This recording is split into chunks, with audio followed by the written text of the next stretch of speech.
কক্সবাজার বাংলাদেশের দক্ষিণ পূর্ব অঞ্চলে অবস্থিত। পৃথিবীর দীর্ঘতম সমুদ্র সৈকত এই কক্সবাজারে অবস্থিত। কক্সবাজার মানেই যে কলাতলি ও লাবণী। এই জায়গাগুলি ছাড়াও যে কক্সবাজারকে কিছুটা ভিন্ন রূপে উপভোগ করা যায় সেটাই দেখানোর চেষ্টা করব এবারের এই ভিডিওতে। এছাড়াও ঘুরে দেখব ৮০ কিলোমিটার দৈর্ঘ্যের পৃথিবীর দীর্ঘতম মেরিন ড্রাইভ সড়ক। দিনের শেষ ভাগটায় চলে যাব বাংলাদেশ ও মিয়ানমারের কোল ঘেঁষে থাকা ছোট্ট একটি গ্রাম। চলুন তাহলে শুরু করি আমাদের কক্সবাজার ভ্রমণ গল্প।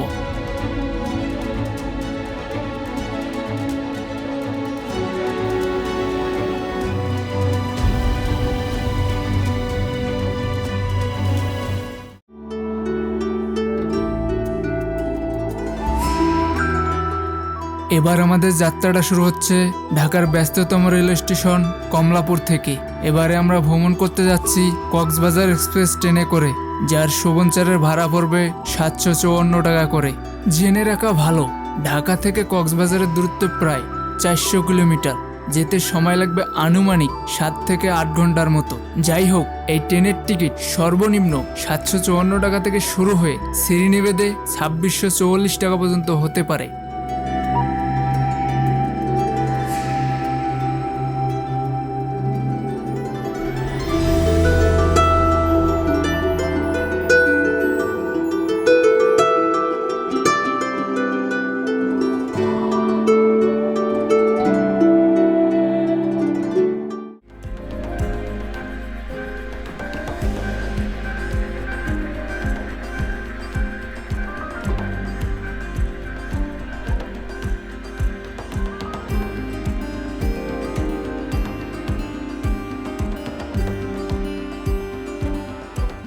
ওয়েলকাম কক্সবাজার।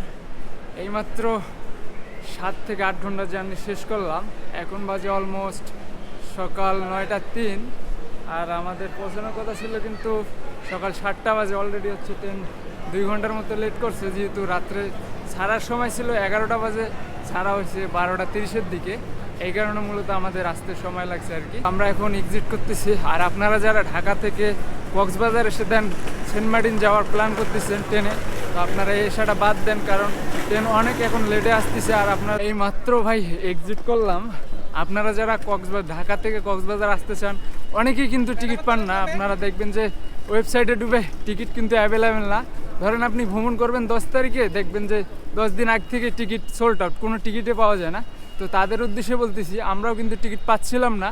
তো আমার এক ফ্রেন্ড আর কি আমাদেরকে টিকিটটা ম্যানেজ করে দিছে। সো ওই আসার কথা ছিল, দেন ওর কিছু পার্সোনাল কারণে আর কি আসতে পারে নাই। আর আপনারা যদি টিকিট নিতে চান, দেখবেন যে বিভিন্ন রকমের Telegram group, WhatsApp group, Facebook group, এইসব গ্রুপের মাধ্যমেই কিন্তু টিকিটগুলো ব্ল্যাকে বিক্রি হচ্ছে ভাই। তো আপনারা যারা নেবেন টিকিট, তারা ওখান থেকে নিতে পারেন। আর টিকিট নেওয়ার আগেই সর্বপ্রথম আপনারা যাচাই বাছাই করে তারপরে টিকিট কিনবেন, কারণ এখানেও কিন্তু অনেক পরিমাণের স্ক্যামাররা ভাই বসে আছে আপনাদেরকে ধোঁকা দেওয়ার জন্য। তো টিকিট কাটার আগে আপনারা ভালোভাবে যাচাই করে নেবেন, দেন তারপরে টিকিট কাটবেন। দেখুন ভাই, এটাই কিন্তু সেই বাংলাদেশের একমাত্র আইকনিক রেলওয়ে স্টেশন। আর এটা সৌন্দর্যটা দেখেন, জাস্ট কতটা সুন্দর। আর এখানে কিন্তু গ্রিন ভিউ করার জন্য অনেক কিছু ফুলের গাছ, তারপর কালাই গাছ আর কি আবাদ করা হচ্ছে। আর এখানে কিন্তু সব পর্যটক নামার পর কিন্তু ছবি তুলতে, স্টেশন থেকে বাইর হওয়ার পর সামনেই কিন্তু একটা ঝিনুক আছে। আপনারা চাইলে কিন্তু এখানে ছবি তুলতে পারেন।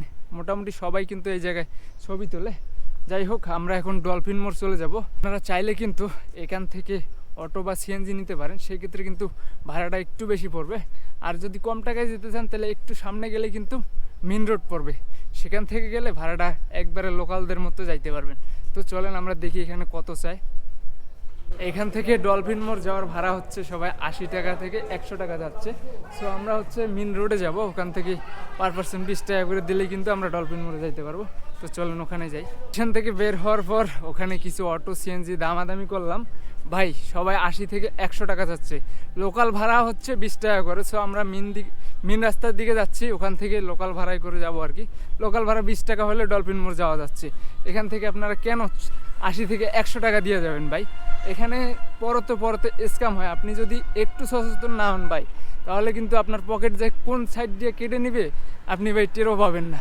সো আমরা একটু মেন রাস্তার দিকে যাই, এখান থেকে লোকালি ভাড়া ভাই 20 টাকা করে। তিন রাস্তা যাওয়ার দিকে কিন্তু এই সুন্দর একটা প্লেস দেখতে পারবেন।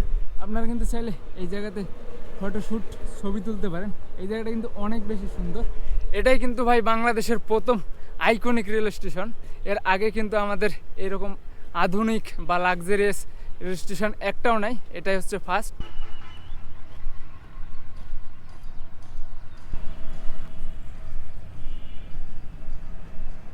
স্টেশন থেকে মাত্র 10 মিনিট হেঁটেই কিন্তু চলে আসলাম মিল রাস্তায়। এখান থেকে যদি আপনারা ডলফিন মোড় যান সেক্ষেত্রে লোকাল ভাড়া হচ্ছে 10 টাকা করে, আর আপনি যদি রিজার্ভ যান সেক্ষেত্রে ভাড়া হচ্ছে 20 টাকা করে। এটাই হচ্ছে সেই মিল রাস্তা। এখান থেকে আপনারা ডলফিন মোড়, কলাতলি মোড় সব কিছু যাওয়ার আর কি গাড়ি পেয়ে যাবেন। এই যে অটো রিক্সাগুলো আছে। মামা ডলফিন মোড় যাবেন?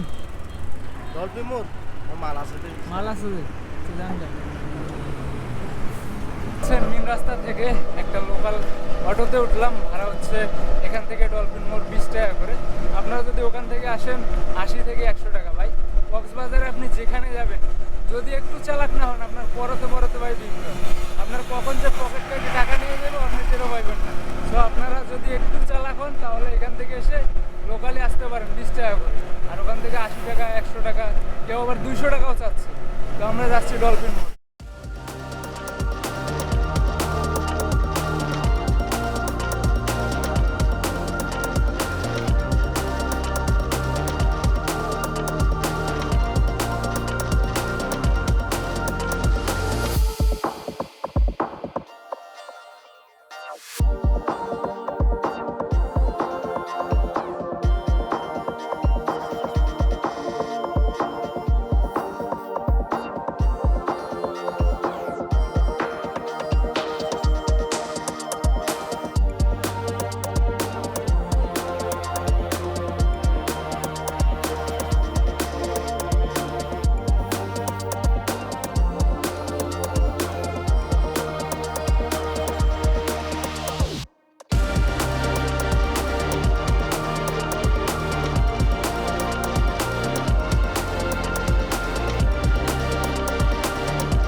মাত্র 20 টাকায় কিন্তু চলে আসলাম ডলফিন মোড়ে। আমি এখন অবস্থান করতেছি ডলফিন মোড়ে। তো এটাই হচ্ছে সেই ডলফিন মোড়, কক্সবাজারের প্রাণকেন্দ্র। তো এখান থেকে আমরা কোনো এক র্যান্ডম হোটেল থেকে সকালের নাস্তাটা করে নিব।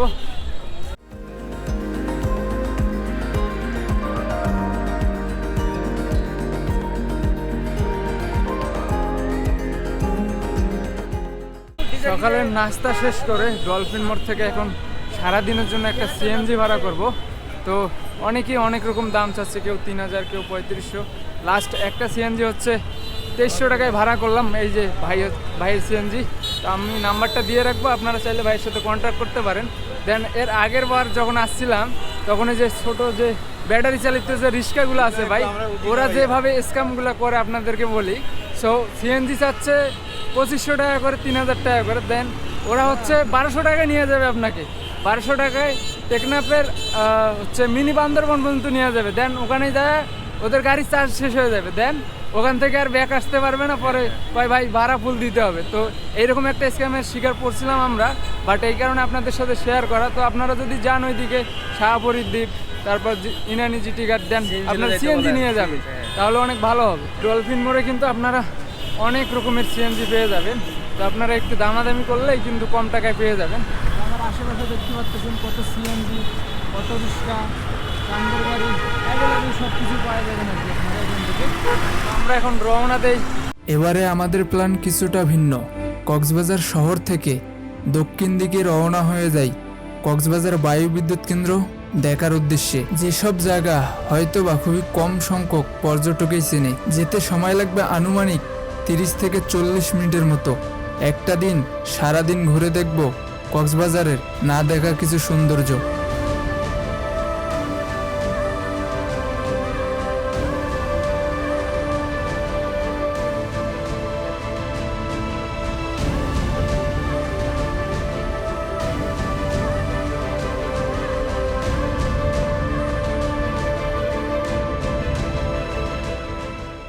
আসলাম কিন্তু আমাদের আজকের দিনের প্রথম গন্তব্য কক্সবাজার বায়ু বিদ্যুৎ কেন্দ্র।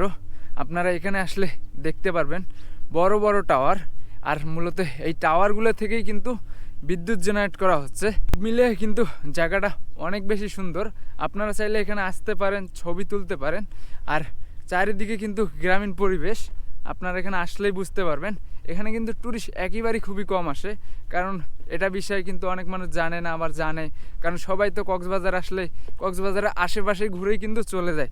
এছাড়াও যে কক্সবাজারে দেখার মতো অনেক কিছু আছে, অনেক মানুষই কিন্তু জানে না। সো আপনারা যদি চান তাহলে এখানে আসতে পারেন। এই জায়গার ভিউটা কিন্তু অনেক বেশি সুন্দর। কক্সবাজার বায়ু বিদ্যুৎ কেন্দ্র দেখা শেষ করে আমরা চলে যাব রাবার বাগানে। মূলত ট্যুরিস্টরা কিন্তু এইসব জায়গা বিষয়ে জানে না, সেগুলোই আপনাদেরকে দেখানোর চেষ্টা করব এবারের এই কক্সবাজার ভ্রমণে।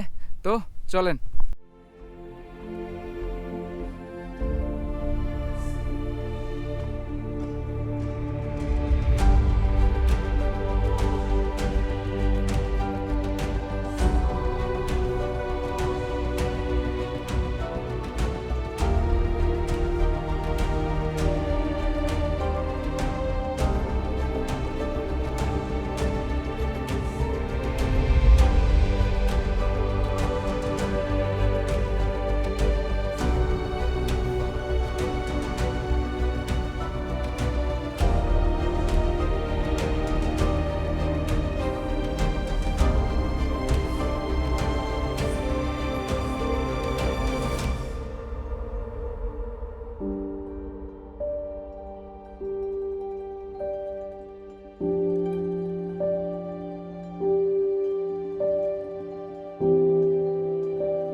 চলে আসলাম কিন্তু রাবার বাগানে। মূলত এই জায়গাটা যতটুকু আশা করছিলাম তার থেকে কিন্তু বেশি সুন্দর। এইরকম গাছ থেকে কিন্তু রাবার সংগ্রহ করা হচ্ছে। যদি আপনাদেরকে একটু দেখাই আমি, এই যে এরকম গাছ থেকে কিন্তু গাছটা কেটে দেওয়ার পর কিন্তু এখান থেকেই রাবার পরে এখানে জমা হচ্ছে আর কি। মূলত এইগুলো দিয়ে রাবার তৈরি হয়, আরও প্লাস্টিক জাতীয় অনেক কিছু তৈরি হয়। এই জায়গাটাতে কিন্তু টুরিস্ট আসে একেবারেই কম, মানে একেবারে যে আহামরি টুরিস্ট এমনটা কিন্তু না, খুবই কম আসে। তো এই আশেপাশের চিত্র দেখলে বুঝতে পারবেন। এখানে এসে কিন্তু অনেকেই খাওয়া দাওয়া করছে, আর চারিদিকে কিন্তু গ্রিন ভিউ, সব মিলে কিন্তু এই জায়গাটা অনেক বেশি সুন্দর। আর এখানে দেখতেছি অনেক মানুষ রাবার সংগ্রহ করতেছে রাবার গাছ থেকে। এই যে দেখি একবারে কাঁচা রাবার, এই মাত্র মনে হয় পড়তেছে টুকটুক করে। যাই হোক, আপনারা চাইলে আসতে পারেন। মূলত এই জায়গার দুইটার লোকেশন কক্সবাজার শহর থেকে একটু ভিতরে। তো এখন আমরা চলে যাব মেইন ড্রাইভের রোড ধরে, না দেখা কিছু সৌন্দর্যের খোঁজে। তো চলে যাচ্ছি হচ্ছে মেইন ড্রাইভের রোড ধরে। একদিকে হচ্ছে পাহাড়ের সৌন্দর্য, একদিকে হচ্ছে সমুদ্রের সৌন্দর্য।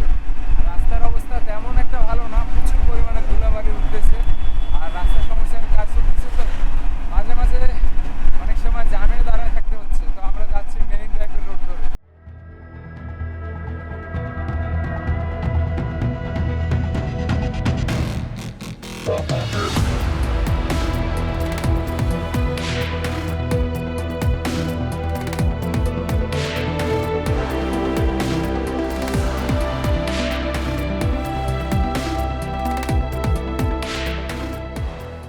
হিমচুরি পয়েন্ট থেকে চলে যাচ্ছি সামনের দিকে। আসলে সকালের দিকে কিন্তু এই জায়গাতে মূলত তেমন কিছু দেখার মতো নাই। আপনারা যারা ট্রেকিং করতে পছন্দ করেন তাদের জন্য এই জায়গাটা কিন্তু অনেক সুন্দর হবে। আর এই জায়গার আসল সৌন্দর্য পেতে হলে আপনাদেরকে 3 থেকে 4টার মধ্যে উঠলেই আর কি পাহাড়ের উপরে, পাহাড় থেকে সানসেটটা খুব সুন্দরভাবে উপভোগ করা যায়। তো আমরা যাচ্ছি এখন সামনের দিকে।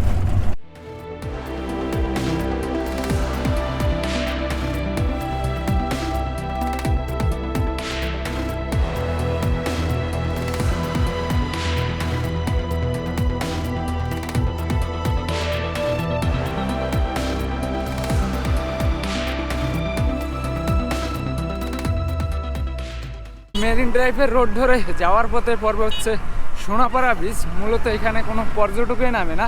তো জায়গাটা আমার কাছে পার্সোনালি অনেক ভালো লাগলো। পুরাটা ফাঁকা আর কি, আর চারিদিকে হচ্ছে ঝাউ বাগান। তো চলেন আপনাদেরকে জায়গাটা দেখাই।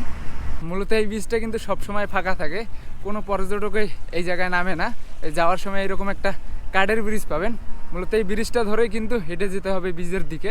তো চলেন আমরা সামনের দিকে যাই। আপনারা যারা নিরিবিলি একবারে শান্ত পরিবেশে ঘুরতে যাচ্ছেন তাদের জন্য হচ্ছে এই সোনাপাড়া বীজ। মূলত এটা হচ্ছে মেন ড্রাইভের রোড ধরে যাওয়ার পথে। এখানে আসলে আপনারা কাঁকড়ার দেখাও পেয়ে যেতে পারেন। এই যে ভাই একটা কাঁকড়া ধরছে দেখেন, এই মাত্র ধরলো। এগুলো কিন্তু অনেক চালাক, ধরা যায় না, বালুন ভিতরে আর কি লুকিয়ে থাকে। তো ভাই একটা ধরছে, ভাইয়ের নাকি অভিজ্ঞতা আছে ধরার জন্য, সো আমি ধরতেছি না। আসলেই কিন্তু বীজটা অনেক সুন্দর। আপনারা এই মেরিন ড্রাইভের রোড ধরে যাওয়ার পথেই কিন্তু এই বীজটা দেখতে পারবেন, সোনাপাড়া বীজ বলে আর কি। এখানে কোনো পর্যটক নাই, কোনো ময়লা নাই। এই ঝাউ বাগানের পরেই কিন্তু এই বীজটা, আপনারা চাইলে কিন্তু এখানে ঘুরে যেতে পারেন। আসলে বীজটা অনেক সুন্দর।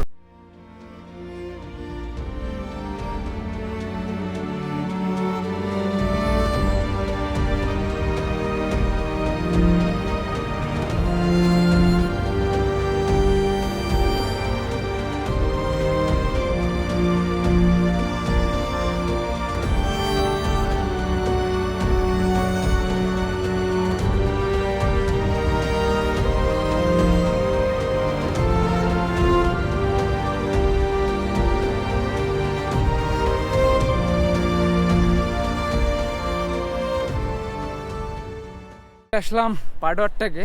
মূলত এই জায়গা থেকেই কিন্তু অনেক পর্যটক ঘুরে যায়, আর এই জায়গা থেকেই কিন্তু আসল সৌন্দর্য শুরু হয়। আর পার্সোনালি এই বীজটা আমার কাছে অনেক বেশি ভালো লাগে। একদিকে হচ্ছে পাহাড়, একদিকে হচ্ছে সমুদ্র। কিছুক্ষণের জন্য হলেও মনে হতে পারে যেন আমরা সেন্ট মার্টিনে আছি।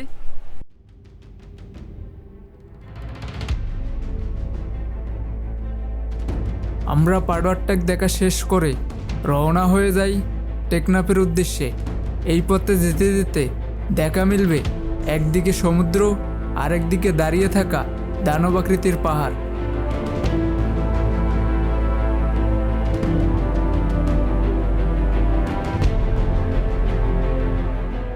এখন আসি হচ্ছে টেকনাফ উপজেলাতে আর কি। মেরিন ড্রাইভের যে রোডটা আছে, ওই রোডটা থেকে আমরা একটা গ্রামে ডুবে গেছি ভাই।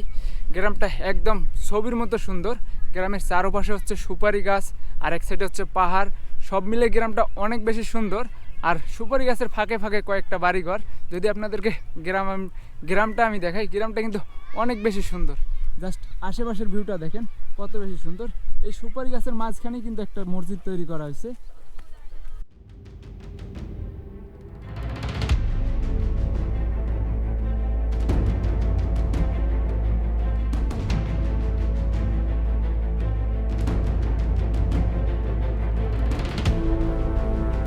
সেই মেন ড্রাইভের রোড, আর এর পাশেই হচ্ছে এই গ্রামটা। অনেক বেশি সুন্দর ভাই পাহাড়গুলো। এই মেন ড্রাইভের রোড থেকে কিন্তু দেখা যাচ্ছে পাহাড়গুলো, দেখেন কত বেশি সুন্দর।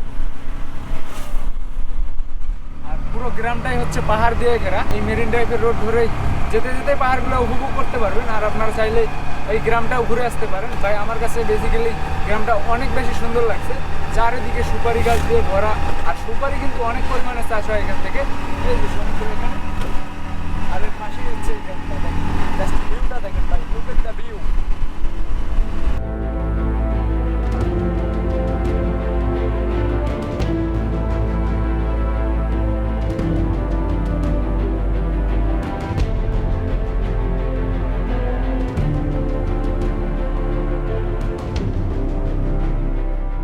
কক্সবাজার এসে কক্সবাজার ও টেকনাফের আসল সৌন্দর্য দেখতেছেন, তাদেরকে আসতে হবে ভাই টেকনাফে, তাছাড়া কোনো উপায় নাই। টেকনাফের রাস্তা ভাই এত সুন্দর, আপনারা না দেখলে কখনোই বিশ্বাস করতে পারবেন না। একদিকে পাহাড়, একদিকে সমুদ্র, আর মাঝখানে মেইন ড্রাইভের রাস্তা ভাই। সব মিলে অসাধারণ অসাধারণ।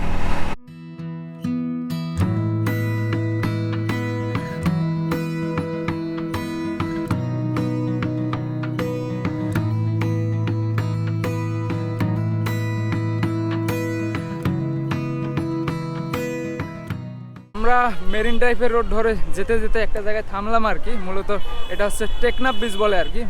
মূলত এই জায়গাতে হচ্ছে বেশিরভাগ মানুষই কিন্তু স্থানীয়, টুরিস্ট আছে খুবই কম। জাস্ট আশেপাশের ভিউটা যদি আপনাদেরকে দেখাই, দেখেন সবগুলো মানুষই কিন্তু এখানকার স্থানীয়, টুরিস্ট কিন্তু খুবই কম আসে এই জায়গাটাতে। আপনারা চাইলে এই জায়গাটাতে নামতে পারেন, এই জায়গাটা কিন্তু অনেক সুন্দর আছে। আমরা টেকনাফ বিচ থেকে চলে যাচ্ছি বাংলাদেশের শেষ প্রান্ত শাহপরী দ্বীপের উদ্দেশ্যে।